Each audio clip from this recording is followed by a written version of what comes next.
Nurse Mara Ellison stopped 2 feet from the ER doors when Colonel Victor Hale thrust one arm across the corridor and shouted, "Stay back!" His finger rose next, sharp as a weapon, pointing straight at her chest while half the hospital turned to stare. Mara held a folded rescue map in one hand and a cracked field radio in the other.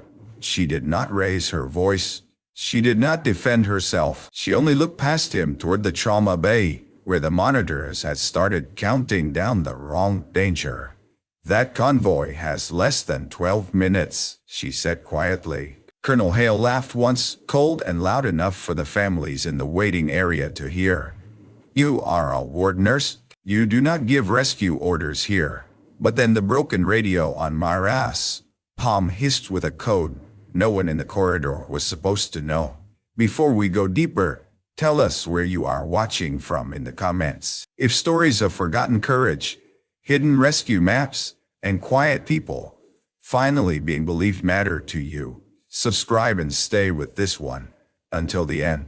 The emergency corridor of Marion Base Hospital had never felt so narrow. Stretchers lined the walls, not all of them occupied by patients. Some carried supply crates, portable oxygen tanks, emergency blankets, batteries, and sealed packs of triage tags. The base had been running disaster drills all month because the mountain road above the old North Ridge had become unstable after 3 days of storms. But this was no drill. A military medical convoy had gone out before dawn to retrieve injured civilians from a collapsed construction site near the ridge. 30 minutes later, the radio tower cut out. 10 minutes after that, 2 ambulances limped back with broken windows and shaking medics. Now every screen in the command corner showed the same map: North Ridge Road, Bridge 7, and the rescue route marked safe in green. Mara Ellison knew the map was wrong. She stood by the ER supply desk in plain blue scrubs, her badge half hidden behind the cardigan she always wore because the hospital air was too cold. No one looked at her unless they needed something quiet done. Mara restocked lines before anyone asked. She remembered which veteran hated bright lights, which child needed his mother's voice before a blood pressure cuff, which surgeon snapped when frightened. She had a way of moving through panic without adding to it, and because of that, people mistook her silence for uncertainty. That morning, she had been assigned to intake overflow, a low-visibility position near the hall between the ambulance bay and imaging. She was not supposed to stand near the tactical board. She was not supposed to interrupt Colonel Hale, the regional emergency liaison sent by the Army to coordinate the convoy response. And she was certainly not supposed to touch the field radio that one of the returning medics had dropped beside a ruined supply pack. But when the radio crackled, Mara heard something beneath the static. 3 faint taps, a pause, 2 more. Then a clipped voice drowned under interference. She froze. The sound moved through her body before her mind could catch it.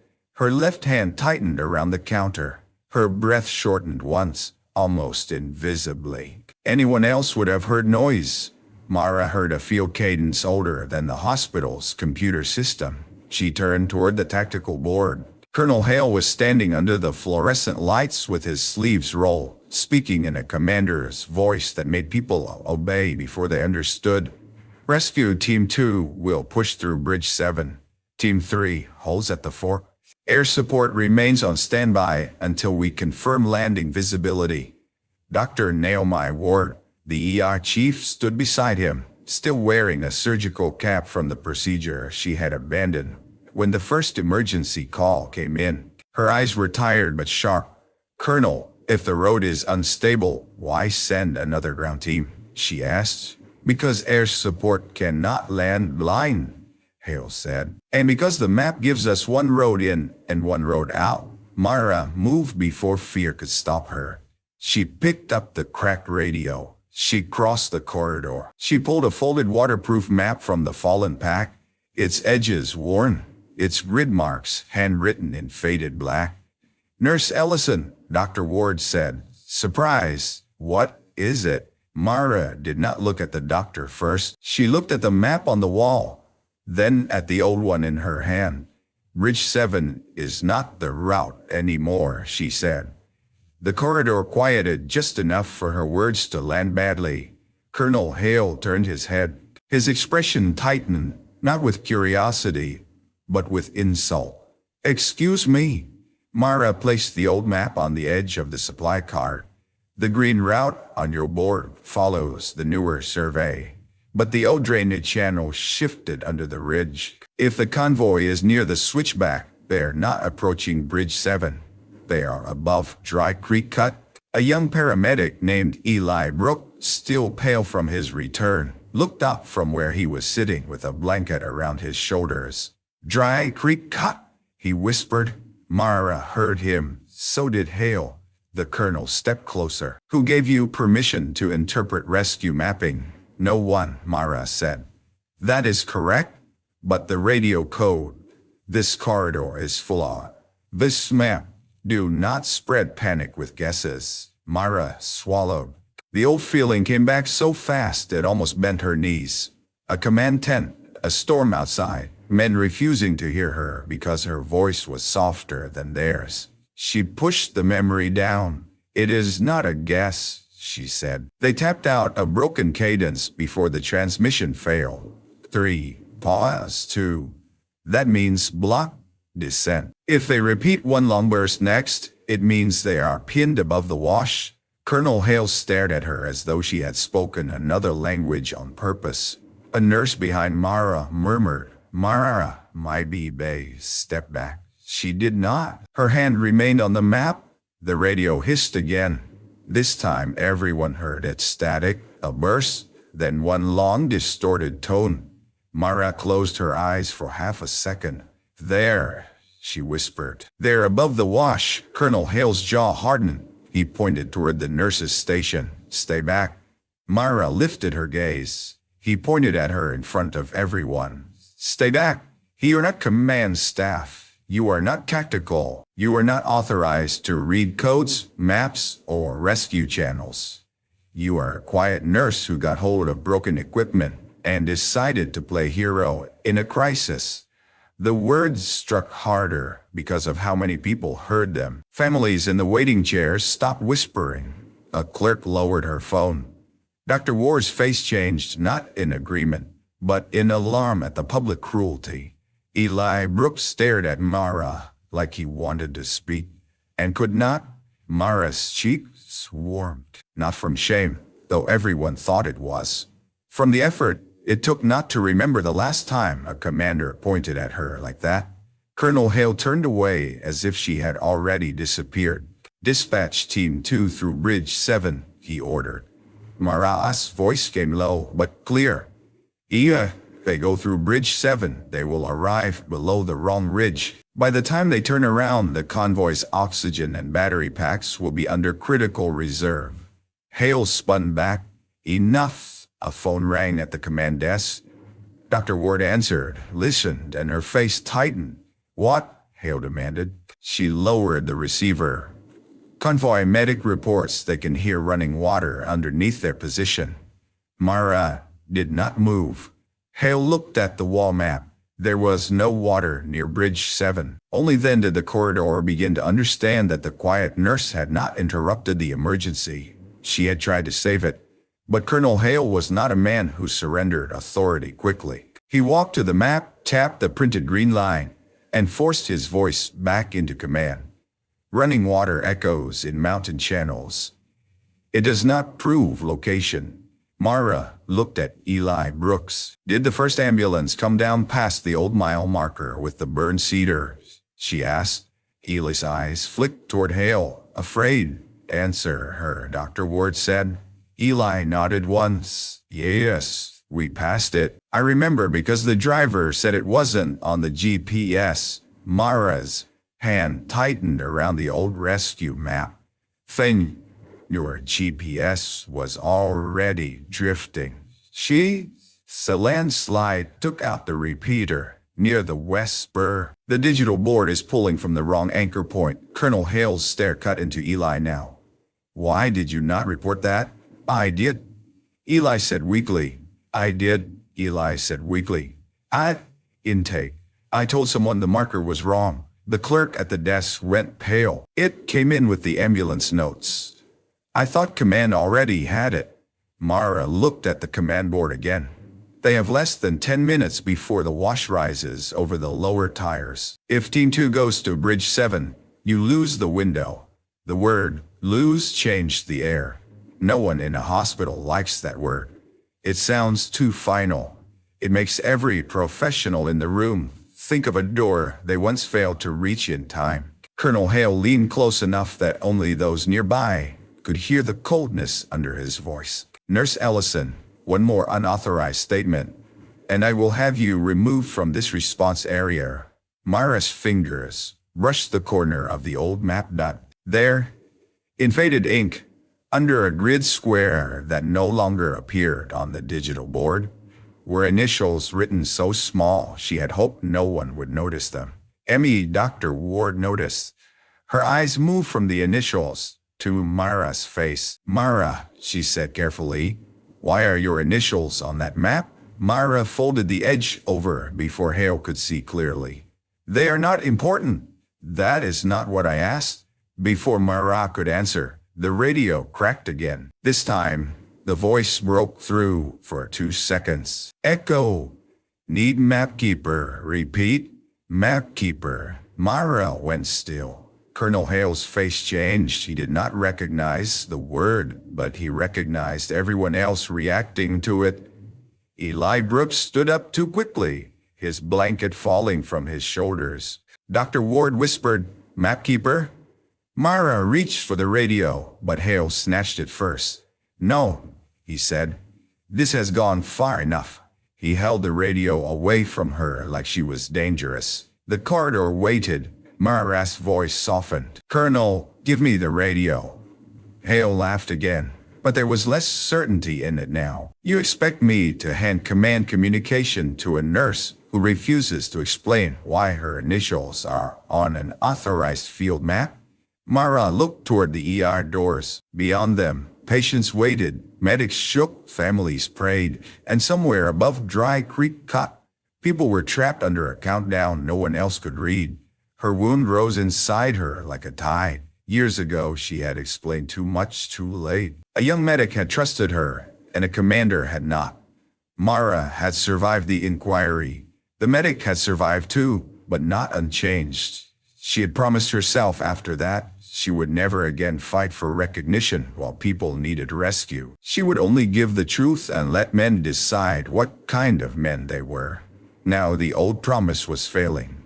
Mara, Dr. Ward said, quieter. What is Mapkeeper? Mara did not answer, because at the far end of the corridor, the hospital doors opened, and a security officer stepped inside carrying a sealed gray field pouch.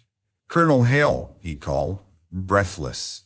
This just came from the West Gate. Military courier said it has to be opened before air support launches.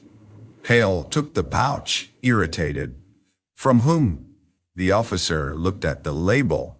His voice became unsure. Rescue Map Archive. Attention. Nurse Mara Ellison. Every face turned toward her. Colonel Hale stared at the label as if the letters themselves had betrayed him. Mara's quiet had protected her for years. Now it had begun to expose her. The sealed pouch sat on the command desk under the harsh emergency lights. No one touched it for 3 seconds. That was how long it took for Colonel Hale to decide whether anger or curiosity would serve him better. Anger won first. He turned the pouch over, checked the seal, and scowled at the printed authorization strip. This is not part of my incident packet. It has her name on it, Eli said. Hale's eyes snapped toward the young paramedic. Eli lowered his gaze, but not all the way. Something had shifted in him. The same quiet nurse who had handed him water when his hands would not stop shaking was now the only person in the corridor whose warnings matched the facts. Dr. Ward stepped beside Mara. Open it. Hale held the pouch away. This is military archive material, and apparently addressed to my nurse during an active rescue failure. Dr. Ward said. Open it. The colonel's face darkened at the word failure, but a second call from dispatch interrupted him. Colonel, the communications tech shouted from the mobile console. Team 2 is 2 minutes from Bridge 7. They are requesting confirmation before descent. Hale lifted the radio. Confirm Bridge 7. Mara stepped forward. Do not confirm. Hale pointed at her again. Lower this time, but no less sharp. Stay back. The phrase came again, and this time the corridor heard not command, but fear disguised as command. Mara stopped. Her shoulders remained straight. Ask Team 2 if they see the burn cedar, she said. Hale ignored her. Team 2, proceed. Dr. Ward reached over and pressed the mute button on the console. The corridor froze. Colonel Hale turned slowly. Doctor, you have one chance to ask, Dr. Ward said. If she is wrong, I will personally remove her from this corridor. If she is right, you stop treating her like furniture. Mara looked at the doctor. Startled by the defense, Dr. Ward did not look back. Her eyes stayed on Hale. The colonel unmuted the line with visible restraint. Team 2, report visual marker at descent. Do you see a burned cedar near the old mile marker? Static answered. Then a voice came through. Affirmative. Burned cedar on our left. GPS says we are still 300 yards from Bridge 7, but visual marker present. Eli shut his eyes. Mara whispered. They are not near Bridge 7. The communications tech looked at Hale. Sir. Hale's face had gone rigid. The first crack in his authority was not dramatic. It was smaller and worse. A room had heard him almost send rescuers down the wrong route. Hold position, he ordered. Team 2, hold position. Relief moved through the corridor, but only for a breath. Mara unfolded the old waterproof map completely. Its surface was lined with hand-drawn corrections, numbers, arrows, and symbols that did not belong to civilian emergency maps. Some were faded. Some had been reinforced more recently. One corner had been taped back together with the carefulness of someone preserving a letter from the dead. She pointed to a narrow line above the printed road. They need to cut east from the burned cedar, not west. There is a service track here. Hale looked. That track is decommissioned. It was decommissioned for vehicles, Mara said. Not for foot rescue. Not for air marking. And you know this how? Mara's mouth closed. Ward heard the silence and understood that it was not ignorance. It was a locked door. The sealed pouch remained between them. Hale broke the seal. Inside were 3 items: a laminated grid overlay, a small metal tag on a chain, and a single-page report, with the upper half blacked out in thick bars. Hale lifted the report first. His expression sharpened as he read. This is classified, Dr. Ward said. Then, perhaps stop reading it aloud. He ignored her, but his eyes moved faster. Mara saw the metal tag before anyone else did. It was scratched dull and stamped with an old rescue code, Echo 17. Her chest tightened. For a moment, the corridor disappeared and she was back under canvas. Rain hammering overhead. A radio pressed to her ear. Someone screaming coordinates. Someone else saying they had no time. She remembered drawing a route on the back of a supply label because the official map was wrong. She remembered a helicopter light swinging through fog. She remembered a voice saying, "Keep talking, map keeper. If you stop talking, we stop moving." Then she remembered silence. She turned away before anyone could read it on her face. Hale held up the tag. What is Echo 17? Mara looked at the floor. Mara, Dr. Ward said gently. It was a rescue grid, Mara said. A long time ago. Long time ago where? Mara's eyes went to the radio. Not here, Hale scoffed. But the sound lacked strength. This report references a field nurse consultant attached to rescue operations after the northern flood. Respond. Eli looked at Mara. You were in Northern.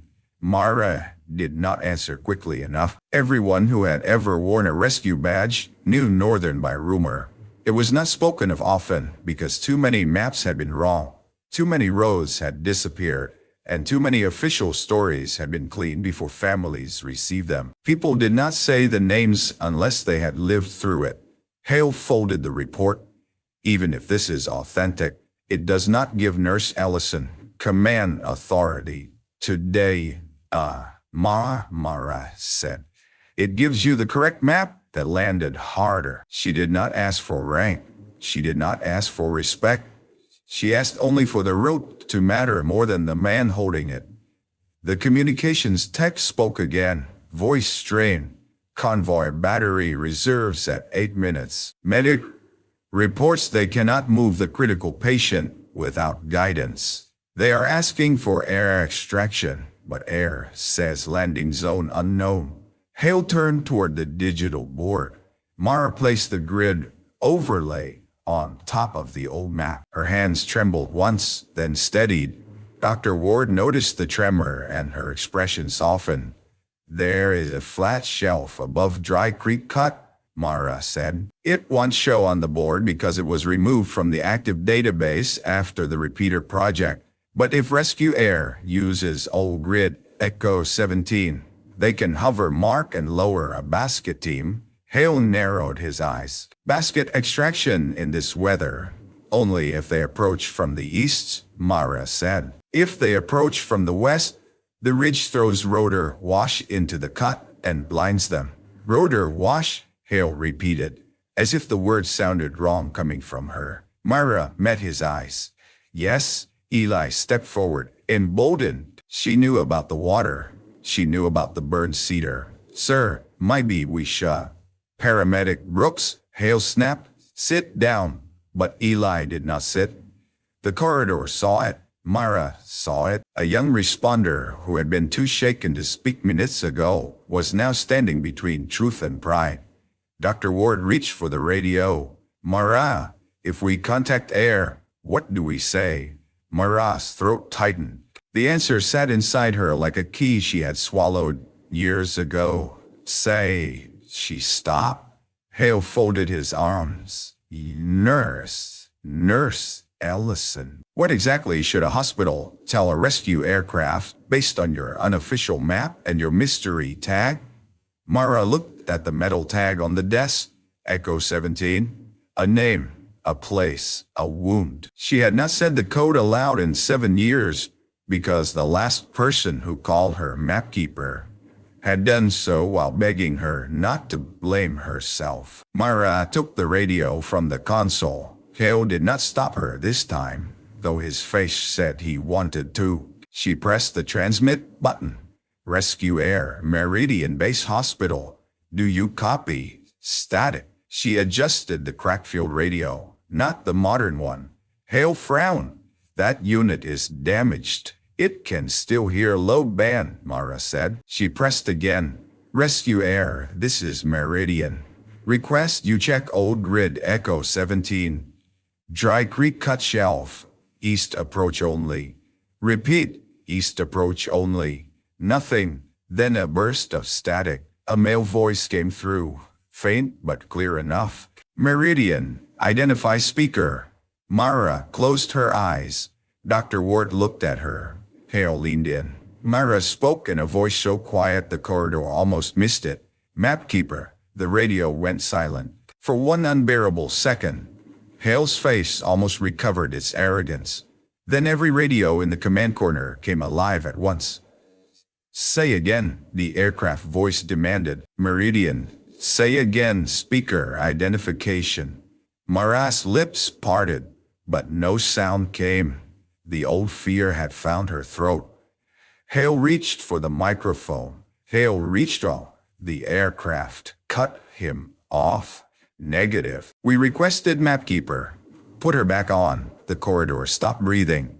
Colonel Hale's hand froze in midair. Mara stared at the radio as if a ghost had spoken. Dr. Ward gently took the microphone and placed it back in Mara's hand. Mara, she said, they're asking for you.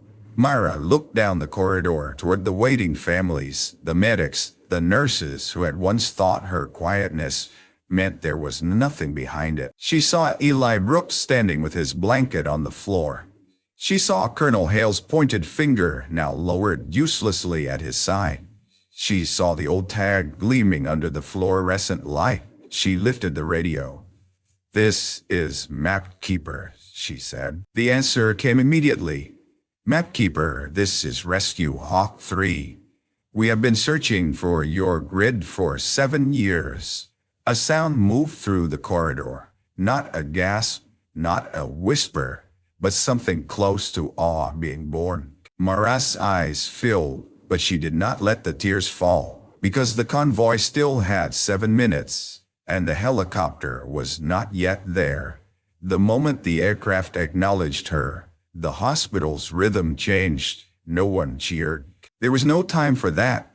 Instead, people began moving differently, as if the corridor had tilted toward Myra, and every task now waited for her center of gravity. Dr. Ward pulled a rolling whiteboard beside the map. Eli grabbed markers without being asked.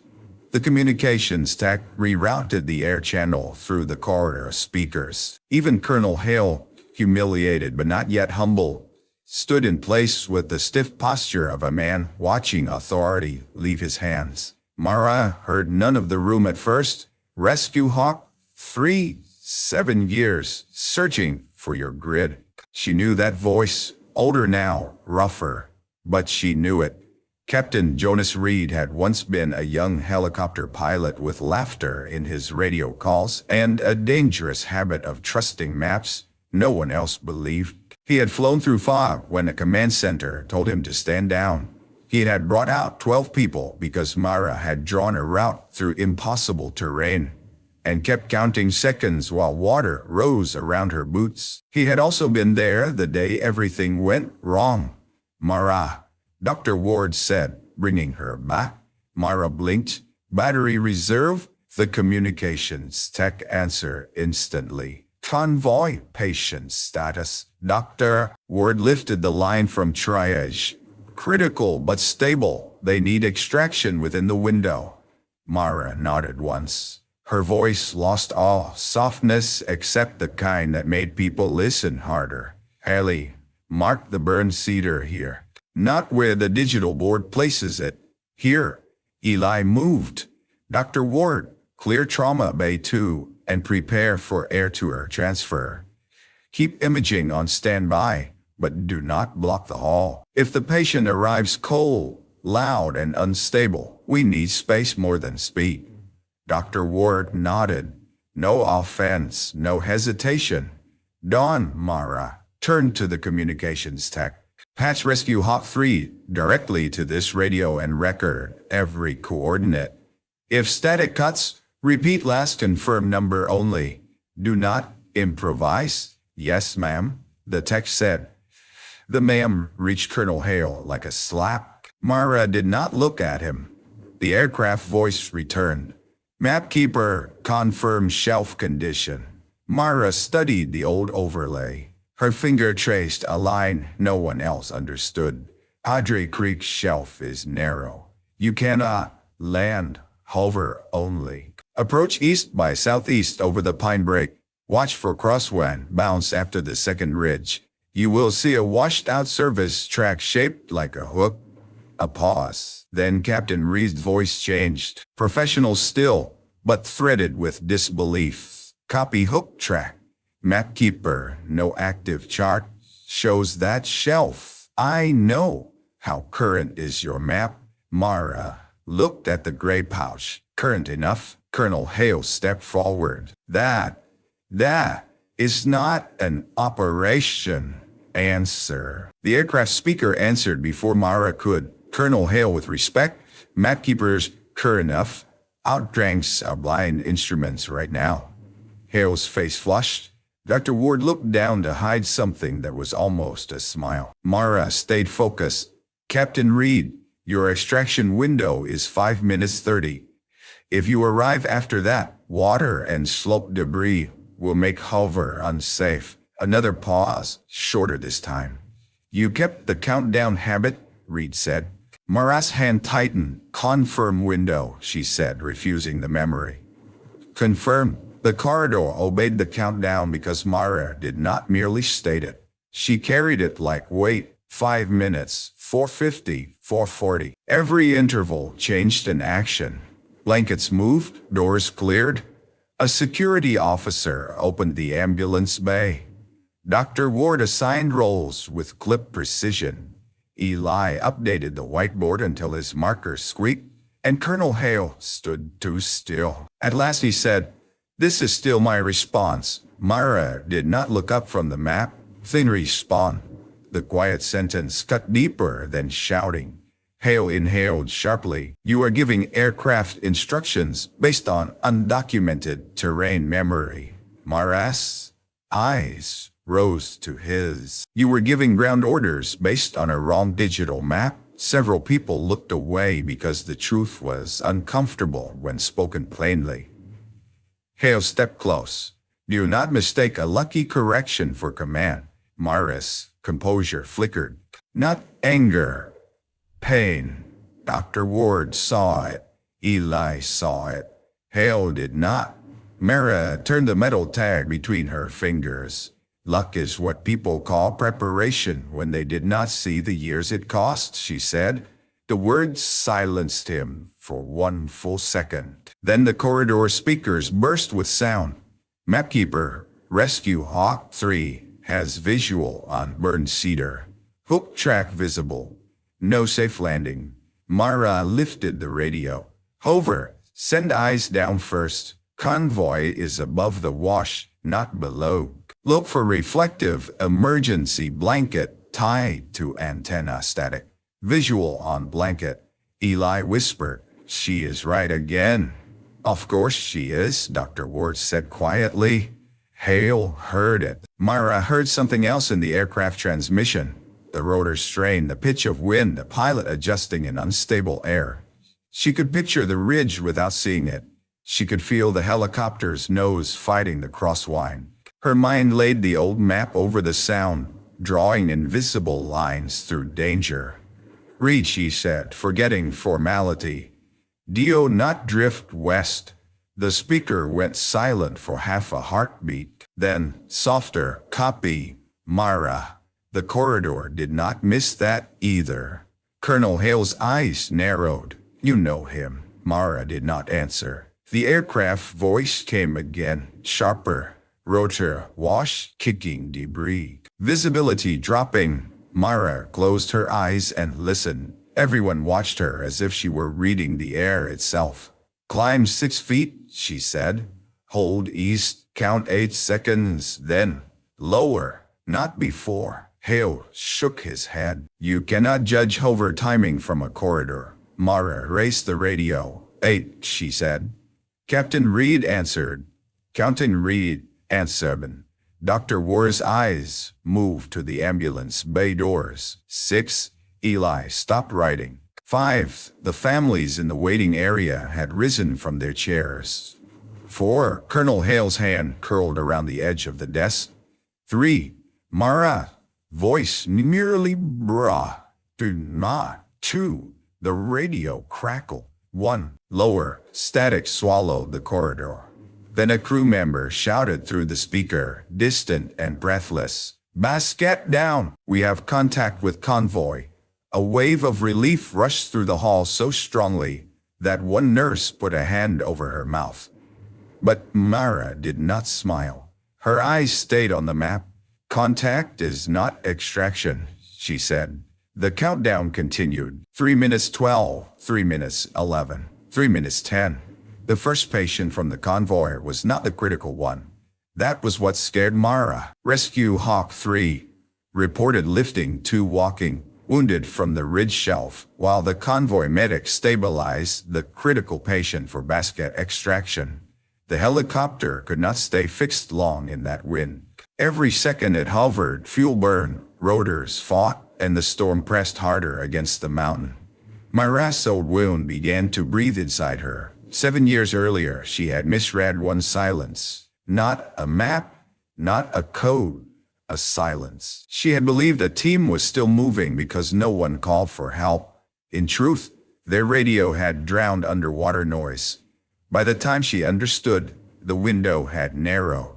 The official reports said no preventable delay occurred. Command signed it. Families received folded flags of explanation. But Myra remembered the face of a medic named Daniel Cross, 23 years old, who had survived because she kept talking, but lost his trust in the world because she had not been believed soon enough. Since then, countdowns had lived in her body. 2 minutes 40 died. The corridor speakers crackle. Mapkeeper. Critical patient secured but basket line snagged on roof rack. Crew chief working. Eli's marker fell from his hand. Dr. Ward turned to the surgical team waiting at the trauma bay doors. Hold steady. Colonel Hale reached for the radio. Rescue Hawk 3. Can you cut the line? Mara's head snapped toward him. No, Hale glared. It is a snag. It is the convoy's antenna bracket. If they cut without shifting, the basket swings into the slope. The aircraft crew chief shouted something in the background. Captain Reed came on. Mapkeeper, confirm you said antenna bracket. Yes. How would you know that?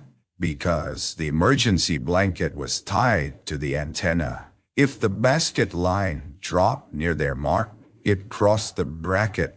Silence. Then Reed said, Crew chief confirms bracket snag. No one in the corridor spoke. The public reversal deepened not with applause, but with obedience. The room no longer merely listened to Mara. It depended on her. Tell crew chiefs to lift the basket 4 inches, rotate patient feet east, then clear the bracket by hand from the low side. Hale objected immediately. That is too specific. You are risking crew safety. Mara's eyes flashed, leaving them snag risks everyone. Captain Reed, Hale said into the radio. Hold for command review. Mara's face changed. For the first time, the quiet nurse looked truly angry. Not loud, not wild, just wounded into steel. There is no review window. Hale squared his shoulders. I will not allow a civilian nurse to gamble with an air crew. The word civilian nurse struck something in the gray pouch.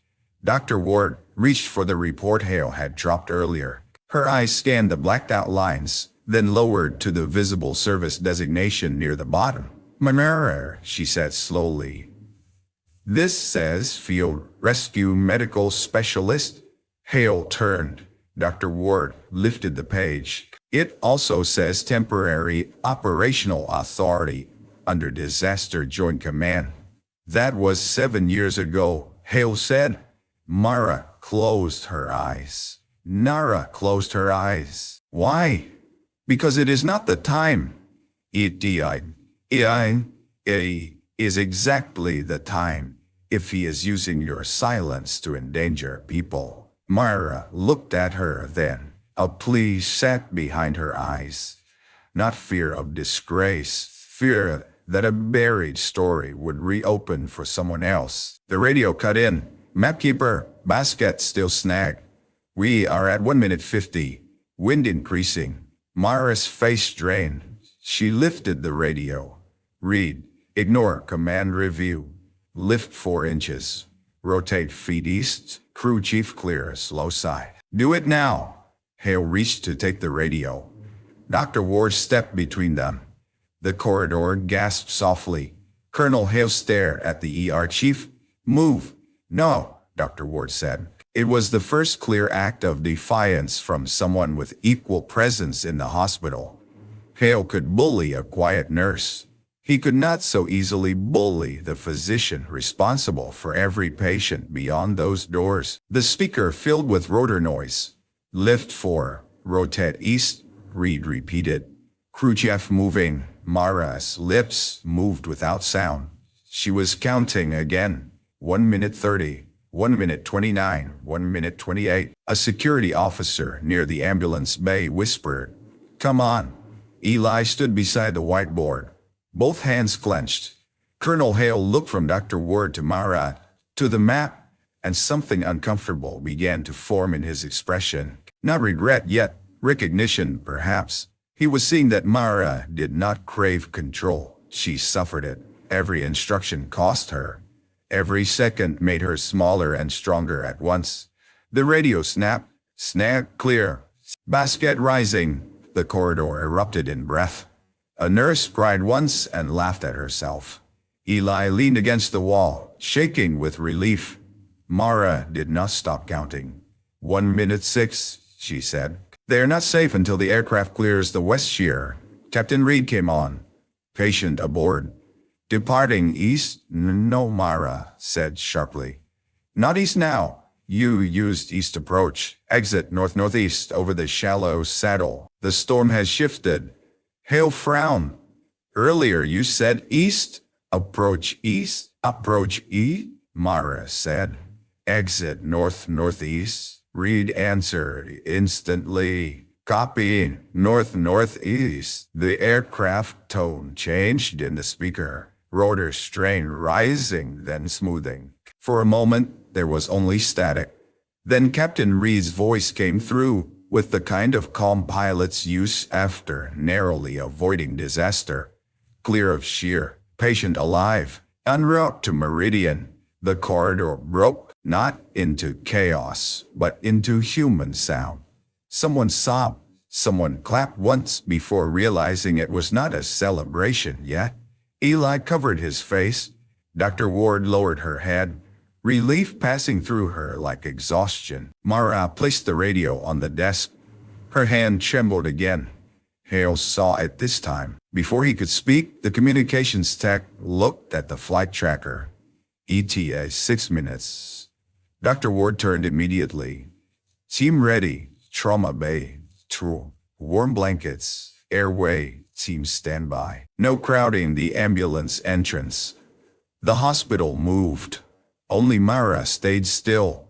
The old tag lay near her hand. Echo 17. The code that had returned when she least wanted it. The proof that she had not imagined her own past. The burden that had followed her into every quiet hallway.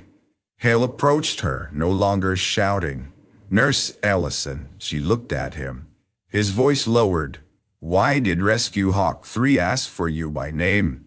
They did not ask by name, she said. They asked for mapkeeper. Mara reached for the tag, but Hale placed 2 fingers on the report.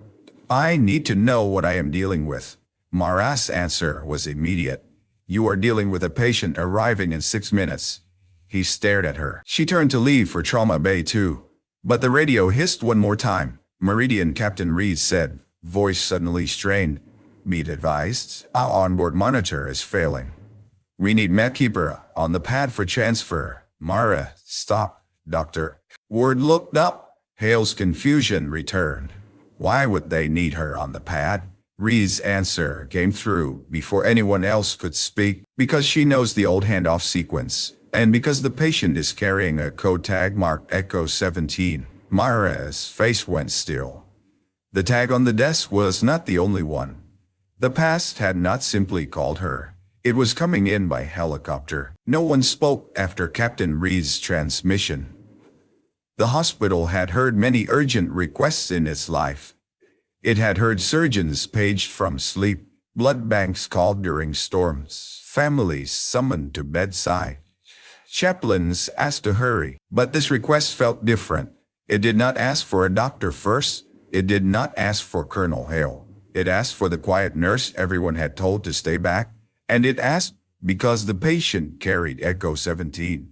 Mara's eyes fixed on the radio. Dr. Ward stepped closer. Do you know who the patient is? Mara shook her head once, but the movement was uncertain. Colonel Hale picked up the report again. Echo 17 was a grid, you said. A grid? Mara whispered. A rescue shelf. A call chain. Sometimes a promise. Eli looked at her. A promise to who? Mara's face folded inward for half a second. To anyone the official map forgot. The words moved through the corridor like a confession. A distant thudding began outside. At first it sounded like weather against the roof. Then it grew heavier, rhythmic, unmistakable. The families in the waiting area turned toward the ambulance bay doors. Nurses paused with supplies in their arms. Dr. Ward's team waited in Trauma Bay 2, masks ready, monitors prepared.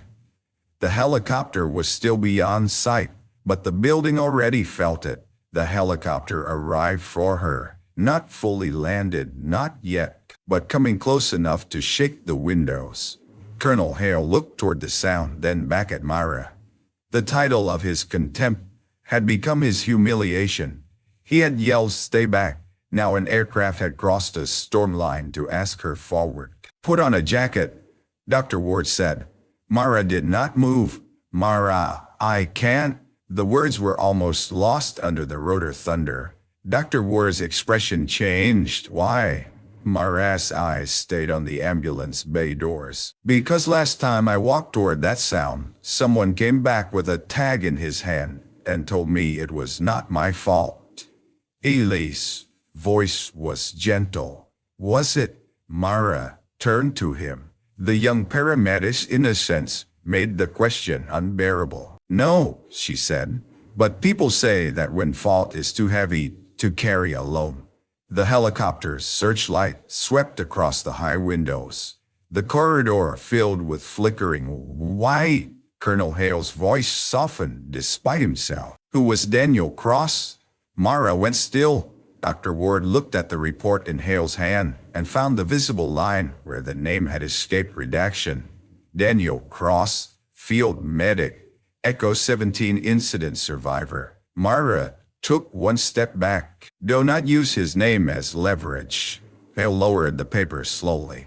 For the first time since the crisis began, he looked ashamed. "I was not trying to, but intent mattered less than impact." Myra's wound had been opened in public after years of careful quiet. The ambulance bay doors rolled open. Cold wind rushed into the corridor, carrying rain, mist, and rotor noise. Security held the inner line. Outside, the helipad lights flashed across wet pavement. Rescue Hawk 3 descended through a low gray sky, its body trembling against the weather, its side marked with mud streaks from the mountain air. Everyone saw the aircraft, but Myra saw the open side door. A crew chief leaned out, signaling. Behind him, a flight medic guarded the secured patient. Even from the corridor, Myra saw something tied to the patient's wrists, a small metal tag on a chain. Echo 17. Her breath caught. Dr. Ward placed a hand on Myra's shoulder. "You don't have to tell us everything, but you do have to help him now." Myra nodded. That was the truth she understood best. She took the trauma jacket from Eli. He held it out with both hands, as if offering armor. She put it on. It was too large, the sleeves covering part of her hands. But when she zipped it, the hospital badge on her chest came fully into view. Myra Allison, nothing more. Yet everyone now knew there was more. She stepped toward the helipad. Colonel Hale moved aside. It was a small motion, but the corridor saw it. The man who had pointed her now cleared her path. Myra passed him without looking. Outside, rain struck her face in cold needles. The helicopter's rotor wash pushed against her body, whipping her hair loose from its clip. The world became light, sound, and force. She raised one arm to shield her eyes and walked toward the aircraft, not fast, not dramatic, but with the practiced steadiness of someone who had crossed worse ground for better reasons. Captain Jonas Reed jumped down from the helicopter before the crew finished securing the door. He was older, broader, with silver at his temples and a scar near his jaw. Myra did not remember. For a moment, the rescue commander and the quiet nurse simply looked at each other through rain and rotor wash. Then Reed did something no one expected. He touched 2 fingers to the old patch on his flight vest. Not a salute exactly. A field acknowledgement. Myra's face nearly broke. "Mapkeeper," he said. "Captain Reed." "You still count too low," he said, voice rough with emotion. "We had 9 seconds more than you gave us." "You always spent 9 seconds badly." A brief smile crossed his face and vanished. The crew lowered the patient toward the transfer gurney. Dr. Ward's team hurried forward, but Reed lifted a hand. Old handoff sequence, he called. He reacts to the code. Mara moved to the patient's side. The man on the gurney was conscious only in fragments, his face pale under oxygen tubing, his clothes covered with rain and dust but no visible gore. His eyes fluttered under the helipad lights. Mara leaned close. Echo 17, she said. You are at Meridian. You are safe enough for the next step? The man's fingers twitched. Reed watched her carefully. He kept repeating your cadence on the ridge. Mara looked down. Who is he? Reed's expression darkened with sorrow and wonder. He says his name is Daniel Cross. The rotor fan froze above the gurney rail. Inside the ambulance bay, Dr. Ward stopped. Eli stopped. Colonel Hale stood just beyond the doors and heard the name strike her. Mara looked at the patient again. The years had changed him. Pain, age, and weather had carved new lines into his face. But beneath them was the young medic who had once gripped her sleeve under a collapsing tent and whispered, "Keep talking, mapkeeper." His eyes opened barely. "Mara," he breathed. She leaned closer, tears finally rising. "I'm here."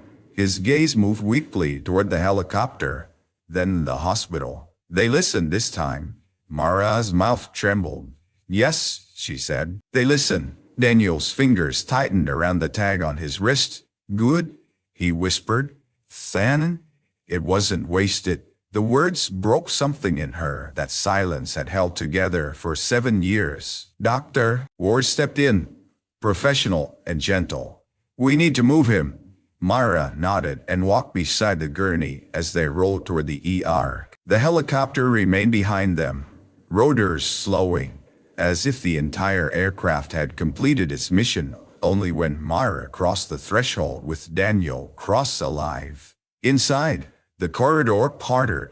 No one had to order it. Nurses, clerks, families, security, medics, even Colonel Hale moved aside as Mara guided the gurney toward Trauma Bay 2. The same hallway that had watched her humiliation now watched her return with the proof in human form. Daniel's eyes drifted toward the ceiling lights. "Still counting," he murmured. Mara wiped her face quickly with her sleeve. "Always good." They entered Trauma Bay 2, and the doors swung partly closed. But not before everyone in the corridor saw Colonel Hale standing alone beside the tactical board, staring at the wrong green route on the digital map. For the first time all morning, he looked smaller than the truth. Trauma Bay 2 became a world of controlled urgency. Dr. Ward led the medical team with calm precision. Mara stayed at Daniel's side, not interfering with the doctors, not claiming authority she did not need, but translating small things no monitor could explain. When Daniel tensed at a certain alarm tone, she lowered her voice and used the old cadence. When his breathing quickened, she told him the countdown had stopped. When his fingers searched for the tag, she placed it against his palm before panic could rise. Colonel Hale stood just outside the glass watching. He was not used to being outside. That was part of his punishment, though no one named it. He could enter if command required it, but command no longer seemed to know what to do with itself in a room where care mattered more than rank. Eli stood near the supply cart, ready to run for anything. Every few seconds he looked at Mara with the stunned respect of someone watching a person become larger without changing shape. Dr. Ward noticed and said, "Eli, focus." "Yes, doctor," but even Dr. Ward kept glancing at Mara. The medical details moved quickly and safely. Daniel's condition was serious but stabilizing. He needed warmth, medication, careful monitoring, and transfer decisions. Once the storm settled, nothing about it required spectacle. What mattered was the emotional truth unfolding under the fluorescent lights. Daniel Cross had come back carrying Echo 17, and he had asked whether they listened this time. When the first wave of treatment ended, Dr. Ward let Mara stay near the bed, while the team prepared the next steps. Daniel's eyes opened again, clearer now. "You cut your hair," he murmured. Mara laughed softly through tears. 7 years, Daniel, feels like one bad night for you, Maiba. His gaze shifted toward the glass. He saw Hale. Mara followed his eyes. The man who almost sent them to Bridge 7. Daniel's expression tightened. "Official map? Yes. Still wrong?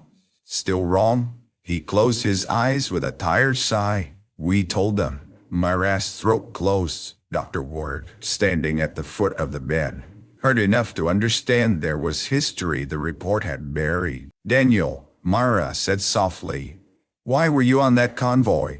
He opened his eyes. "Because someone kept using the old ridge route for civilian evacuations. I saw the notice. The route name was changed, but the mistake felt familiar." He swallowed. "I came to warn them." Then the slide hit. Mara looked toward the old map visible through the trauma bay glass. "You carried the tag, always." His fingers brushed it. "Not for memory. For proof." "Proof of what?" "That you were right." The sentence landed in her chest with unbearable gentleness.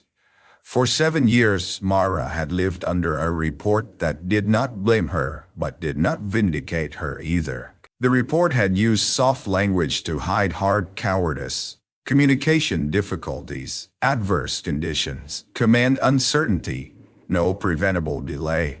It had never said the field nurse identified the correct route. It had never said command dismissed her. It had never said Daniel Cross survived because he followed her voice after others stopped answering. Mara had accepted the quiet version because the loud version would have hurt families, careers, and the fragile lives of survivors. She had left rescue operations. She had become a hospital nurse. She had folded her skill into ordinary tenderness and let people think she was timid because timidity made fewer demands on the world. Daniel had carried the tag anyway. Dr. Ward's voice was soft. "Mara, what happened in Echo 17? Mara looked at Daniel. He nodded faintly. "Tell them enough," he said. "Not for me." For the next map, she turned toward the glass. Colonel Hale stood beyond it, and for once he did not look away. "There was a flood response 7 years ago," Mara said. "A field team was sent along a route that had already shifted. I was assigned to medical coordination, but I had been updating local rescue maps because the official charts lagged behind the terrain. I warned command that the extraction point was wrong." Hale's jaw tightened. Mara continued. "They told me to stay in my lane. Daniel's team got trapped above a wash, just like today. Rescue Hawk 3 asked for alternate coordinates. I gave them Echo 17. Reed, who had entered quietly from the helipad corridor, stood behind Hale now, still in his flight vest. And she saved 12 people," Reed said. Mara closed her eyes. Daniel whispered, "Say the rest." Mara did not want to.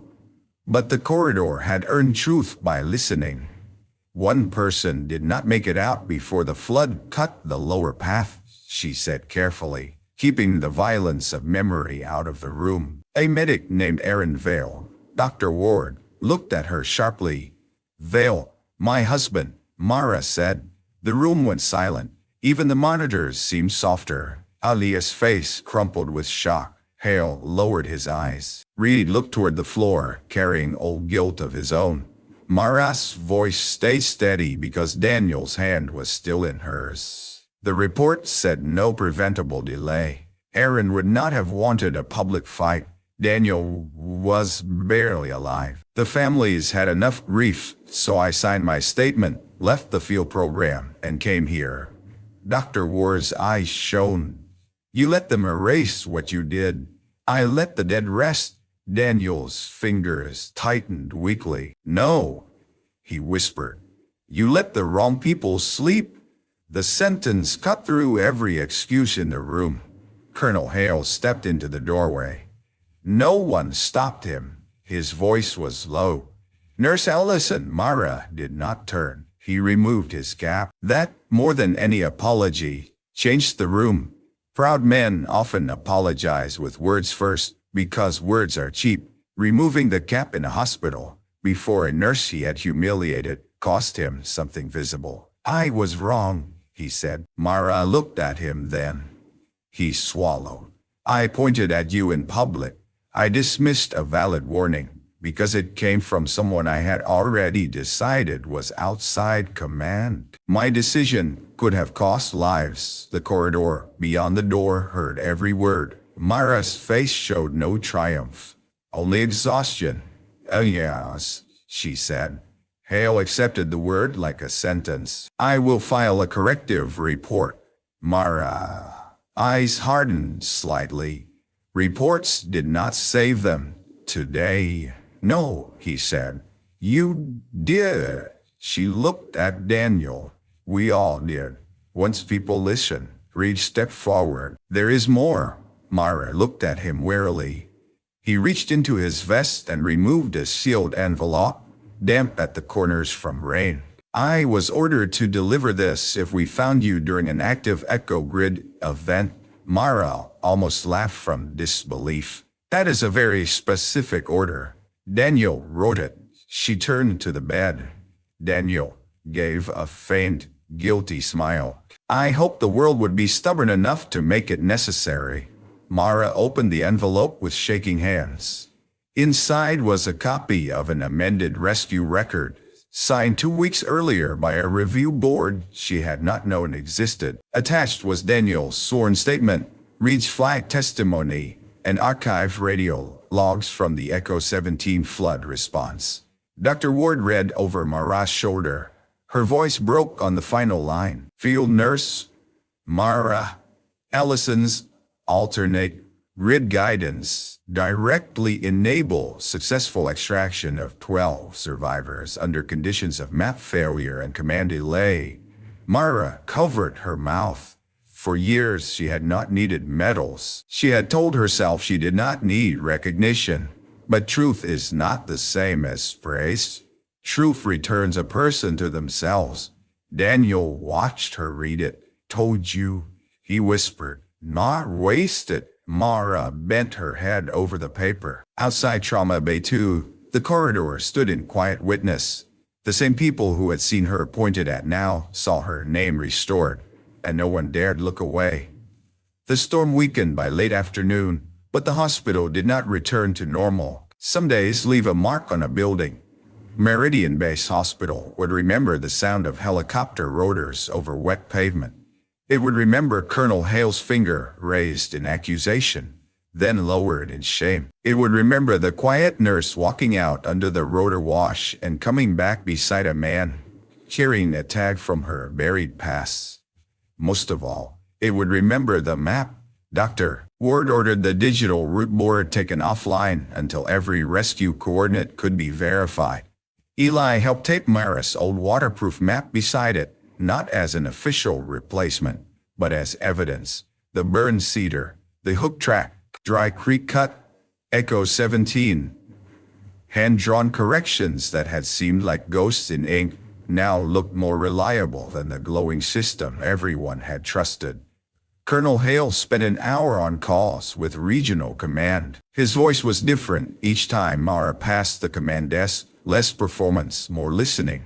He did not ask for privacy when he admitted the route failure. He did not soften the phrase dismissed warning. He did not say communication gap when he meant I refused to hear her. That mattered, not enough to erase the harm, but enough to begin repairing the next decision. Daniel stabilized through the evening. He was transferred from Trauma Bay 2 to a monitored room near the ER, close enough that Mara could check on him between duties. Dr. Ward tried to send her home twice. Mara refused twice. On the third attempt, Dr. Ward did not argue. She simply brought coffee and sat beside her in the quiet alcove near the stairwell. For a while, neither woman spoke. Then Dr. Ward said, "I should have known there was more to you." Mara gave a tired smile. "Most people have more to them." "Yes," Dr. Ward said, "but not most people have helicopters asking for them by code name." Mara looked into the coffee she had not touched. I did not want that life back. I know I built something small on purpose. Being a nurse is not small. Myra looked at her then. Dr. Ward's eyes were firm. Do not confuse quiet work with small work. You have been saving people here for years. Today just forced everyone to see the radius. Myra's throat tightened. Down the corridor, Eli was replacing supply packs. He moved more carefully now, checking labels twice, reading maps taped to clipboards, asking questions instead of hiding uncertainty. That, too, was part of the rescue. Not only the patient saved, but the next responder changed. Colonel Hale approached the alcove. Dr. Ward stood, protective by instinct. It's all right, Mara said. Hale stopped a respectful distance away. I spoke with Rescue Command, he said. They are sending an audit team. The old grids will be reviewed against current digital routes. Captain Reed asked that you be invited. Mara almost shook her head. Hale saw it, not ordered. Invited, that is not my position anymore. No, he said, but perhaps it should be your choice. Choice. The word felt unfamiliar. Her past had been filled with orders, emergencies, statements, signatures, departures. Choice sounded gentle and dangerous. Hale held out the metal tag from the gray pouch. Echo 17. The one that had arrived before the helicopter. This belongs to you, according to Captain Reed. Mara did not take it at first. I left it behind. Apparently, it did not leave you. Dr. Ward watched quietly. Mara accepted the tag. Its metal was cool against her palm. For years, she had believed touching it would pull her backward. Instead, it grounded her in the present. Fluorescent lights, coffee, damp shoes, tired colleagues, Daniel alive down the hall. Hale lowered his voice. I cannot undo what I did in that corridor, no, but I can make sure the official record says who corrected the rescue. Myra looked at him carefully. The record should say the map was wrong. The paramedic reported a visual marker. The field radio carried a valid code. And the rescue succeeded because multiple people acted once the truth was allowed into the room. Hale listened, then nodded. And Nurse Mara Ellison identified the correct route. She did not argue. That was new. Eli approached with a folded paper in hand. Mara, she turned. He looked nervous, like a student approaching a teacher after failing the first exam. I wrote down the sequence you used. Burn Cedar, water sound, hook track, east approach, north-northeast exit. Can you check if I understood it? Mara took the paper. His handwriting was messy but earnest. At the bottom he had written, ask quiet people what they know before deciding they know nothing. Mara's eyes lifted to his. Eli flushed. That part's for me, she smiled, small and real. Keep it. From Daniel's room came a faint sound. Not an alarm. A voice. Mara stood immediately. Daniel was awake when she entered. Captain Reed sat in the chair beside him, his flight jacket over one arm. The amended report lay on the bedside table. Daniel looked better than before, though deeply tired. You leaving again? He asked Reed. Storm's clearing. Hawk 3 has to return before midnight. Daniel looked at Mara. You should go with him. Mara frowned. To where?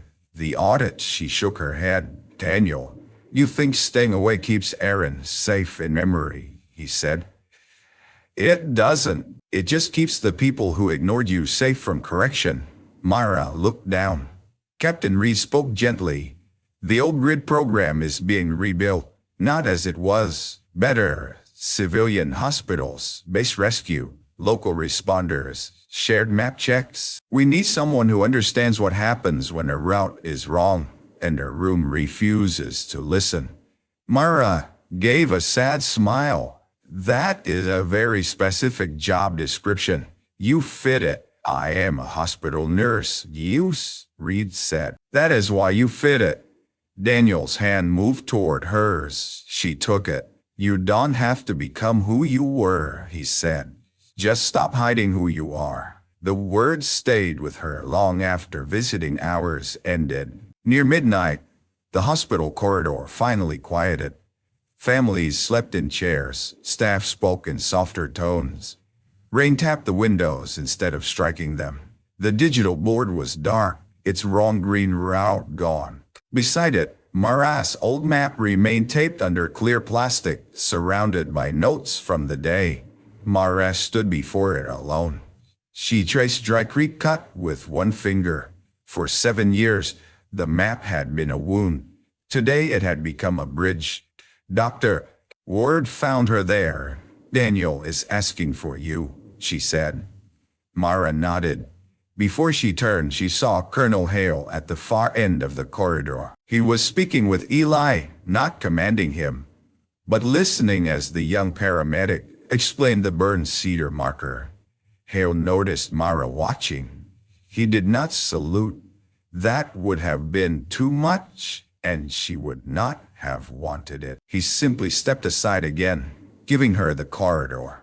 This time there was no helicopter, no shouting, no public accusation. Only room. Mara walked to Daniel's door.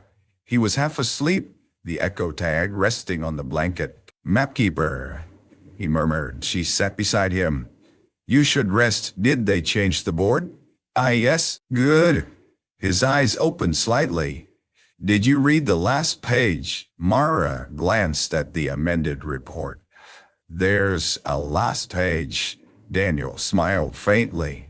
Always check the back of the map. She picked up the report and turned the final sheet. There, behind the formal findings, was a scanned copy of an old handwritten note. The ink was blurred, but she knew the handwriting before she read the signature. Aaron. Her husband had written it during the northern flood response, likely tucked into a field packet and forgotten until the archive review. Mara's breath stopped. The note was short. If anything happens, make them follow Mara's map. She sees what the rest of us miss. Mara pressed the page to her chest. The grief came then, but it was different from the grief that had ruled her quiet. It did not accuse her. It did not drag her backward. It sat beside love. Daniel closed his eyes. He knew. He whispered. Mara wept silently, not because everyone finally believed her, but because the person whose absence had shaped every day of her life had believed her before the world needed proof. At dawn, Rescue Hawk 3 returned briefly to Meridian, not for a patient this time, but for a meeting. The helicopter landed under a pale sky washed clean by the storm. Staff gathered at the ambulance bay windows, pretending not to gather.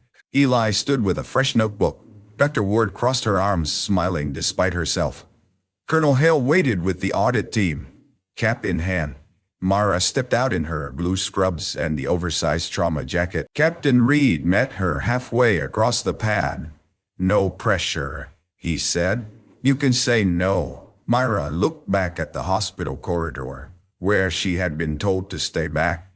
She saw the nurses who had watched her humiliation, now watching with respect. She saw Eli raise the notebook slightly. She saw Dr. Ward nod once. She saw Colonel Hale stand silent, no longer blocking her path.